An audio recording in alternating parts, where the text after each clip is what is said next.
Assalamualaikum, hai, nama saya Masinda Abdullah. ID saya DIM 02200071. Saya di sini untuk menerangkan siapakah tokoh teori Gestaltik. Oke. Gestalt Friedrich Perls pada tahun 1893 hingga 1970 merupakan pelapor kepada teori Gestalt. Awalnya, beliau berfahaman bahawa Gestalt merupakan atau bermaksud kewujudan atau existentialism. Tokoh-tokoh yang banyak menyumbang kepada perkembangan terapi Gestalt antaranya ialah Wertheimer, Kafka, dan Kohle. Gestalt pada asalnya merujuk kepada satu pola, bentuk atau konfigurasi yang teliti atau diamati oleh seseorang secara keseluruhan. Istilah Gestalt itu sendiri dalam bahasa Jerman yang membawa takrib sebagai manusia, objek, benda atau suatu keseluruhannya. Seterusnya ialah apakah teori ini, yaitu bagaimana manusia itu bermasalah menurut teori ini. Menurut teori ini awalnya memberi kefahaman kewujudan atau existentialism. Selain itu juga, tokoh-tokoh menyumbangkan kepada perkembangan terapi Gestalt antaranya ialah Werther, Kafka, dan Kohle. Ini juga teori ini memberi manusia bertanggungjawab terhadap dirinya sendiri. Mereka tidak menumpukan kepada isu kenapa atau mengapa, tetapi lebih memberi penekanan kepada isu persoalan bagaimana atau proses.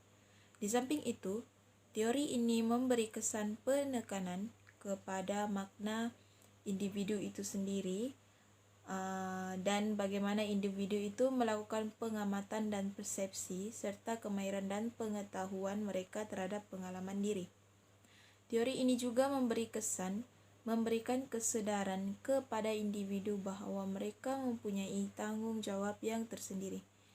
Teori ini juga membuat individu akan lebih berdikari, tidak akan bergantung kepada orang lain dan menyedarkan mereka bahawa mereka memang membuat berbagai perkara jauh lebih banyak daripada apa yang disangkakan mereka sendiri. Teori ini membantu individu agar dapat merasai dan menyedari segala perasaan dan pengalaman mereka masing-masing. Akhir sekali, manusia itu bermasalah apabila seseorang itu mempunyai ego yang terlalu tinggi dan tidak mempunyai tanggungjawab terhadap sesuatu masalah. Thank you. Hi, my name is Nurhani binti Azmi. My ID number is 0220006. My faculty is Diploma Enforcement Management. Konsep teori Gestalt terhadap manusia. Yang pertama, bertanggungjawab, kebolehan, bakat dan keupayaan untuk menguruskan diri. Yang kedua, manusia adalah satu organisasi yang berpadu, terdiri daripada fizikal, mental dan spiritual yang bersatu. Yang ketiga, dalam diri manusia terdapat suatu pencenderungan untuk mencapai perimbangan atau homeostasis. Yang keempat, manusia mempunyai naluri seks dan naluri lapar bagi meneruskan zuriat.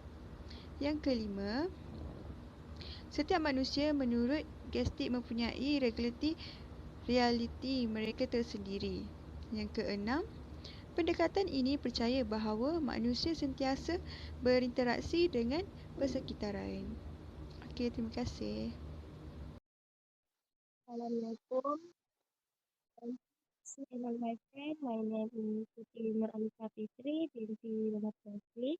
My ID DM 02203. My faculty is Diploma in Enforcement Management. Antara teknik yang sering diamalkan oleh konselor pendekatan style ialah seperti berikut: activity berdialog, making the round, tapas ikrar, satu rahasia, permainan proyeksi, permainan raptai, mengekalkan perasaan, mentafsir mimpi, dan lain-lain. Kesimpulannya, pendekatan style merupakan antara teori yang menekankan kepada kesedaran individu pada prinsip di sini dan sekarang. Ia memberi perhatian khusus kepada jenis-jenis tingkah laku yang tersekat perkembangannya dan bagaimana tingkah laku ini menjadi sedemikian sehingga organisme tidak boleh berfungsi dengan berkesan kepada masa sekarang. Oleh yang demikian, matlamat yang ingin dicapai oleh pendekatan ini adalah ke arah seorang individu ini menerima tanggung jawab ke atas dirinya sendiri, hidup untuk masa sekarang dan mengalami hidup secara bebas dan merdeka serta arah jelas dengan sepenuhnya, terutama sekali dari segi perasaan.